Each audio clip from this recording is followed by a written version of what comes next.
खान, बेटी के रिश्ते कांच का खिलौना नहीं होते जिनसे दिल बहल गया और तोड़कर घर के बाहर फेंक दिया। मेरी बच्ची ने ऐसा कौन सा गुनाह किया था जिसकी तूने उसे इतनी सख्त सजा दी? सजा उसे नहीं, तुझे दी है। गुनहगार वो नहीं, तू है। अब शेर खान की हवेली के साये में आ ही गया है तो जवाब भी देता जा। मेरा दादा आसिफ खान, परदादा गुल खान और चाचा शाहरुख खान, इनमें से कौन है जिसे तू नहीं जानता? इस खानदान के बेटे की जमानत मांगने की जुर्रत कैसे की तूने? बोल। हक मेहर तो हमने अपने रुखसार की हिफाजत के लिए मांगा था, अपने लिए नहीं। समझी साईं, ठंडे दिमाग से अपने दिल पर हाथ रखकर सोच, क्या कोई बाप अपनी औलाद के लिए बुरा सोच सकता है? तेरी सोच में छुपी हुई खोट मैं उसी दिन समझ गया था फतेह खान। तूने सोचा कि 50 लाख रुपए और 100 एकड़ जमीन के नीचे दबकर शेर खान दफन हो जाएगा, खामोश हो जाएगा, बारात लेकर वापस लौट जाएगा। तूने मेरी जिल्लत देखनी चाहिए थी, जिल्लत। इसीलिए हक मेहर का ढोंग रचाया था तूने। बाप होने के नाते अपनी बेटी के लिए हक मेहर मांगने का हमें हक था। तेरा जो हक था हमने अदा कर दिया। अब जाकर हमारी दी हुई जमीन पर ट्रैक्टर चला, उन नोटों के तकिए बनाकर चैन की नींद सो जा।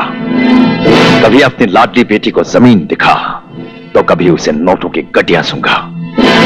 उसके बाद तुझे एहसास होगा कि हक मेहर मांग कर बेटी की जिंदगी किस तरह महफूज हो जाती है। शायद तू ये भूल गया कि इस जमीन पर फतेह खां अकेला पैदा नहीं हुआ है, उसके साथ उसकी भला की जिद भी पैदा हुई है। कहीं मेरी जिद किसी जिद पर आ गई तो अपनी बेटी के रास्ते में पड़े हुए बेशुमार कांटों को तो मैं अपने दामन में समेट लूंगा, लेकिन तेरे रास्ते दहकते हुए अंगारों से भर दूंगा। इतनी बुलंद आवाज में ना बोल फतेह खान, इतनी बुलंद आवाज में ना बोल। आवाज तो तेरी एक दिन मैं नीची करूंगा। शेर की तरह गरजने वाला बिल्ली की जबान बोलेगा।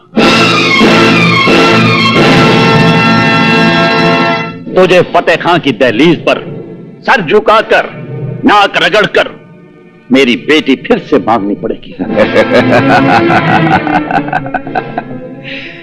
तेरी बेटी को हमने मांग भी लिया, निकाह भी किया, अपना भी लिया और छोड़ भी दिया।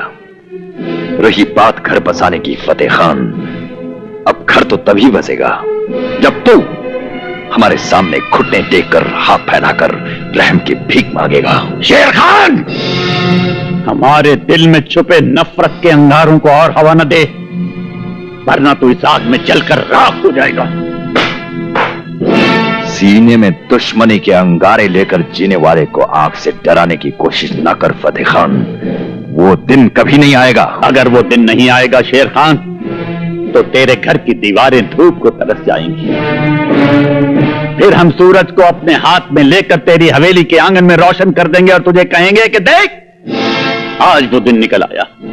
फिर तुझे नाक रगड़ने के लिए हमारे सामने झुकना पड़ेगा। एक पहाड़ का नाम है शेर खान, और पहाड़ न किसी के सामने चलकर जाते हैं, न किसी के सामने झुकते हैं। अगर ऐसा हुआ तो हम उस पहाड़ को जड़ से उखाड़ कर फेंक देंगे, जड़ से उखाड़ कर फेंक देंगे। फतेह खान, इस पहाड़ की जड़ की तलाश करते करते तेरी नस्लों की नस्लें खत्म हो जाएंगी।